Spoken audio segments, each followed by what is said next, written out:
Guys, kung mahilig kayo sa nature, pwede kayo mamasyal dito.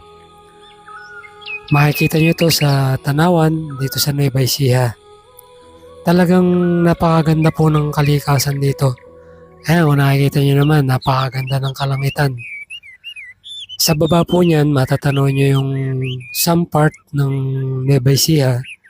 Para po itong yung Paddy's Point ng Antipolo.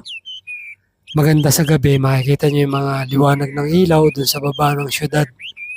So, kung gusto nyo ng kakaibang adventure, pasyal kayo dito. Napakaganda po ng lugar. Ayan, kung makikita nyo, mga bundok-bundok, mga green grass, mga green na puno. Kaya masisiyahan po ang mata nyo. Maganda rin po sa picture-picture or pagbibideo. So, kung gusto nyo ng mapapasyalan dito sa Nueva Ecija, punta na kayo dito sa Tanawan, Nueva Ecija.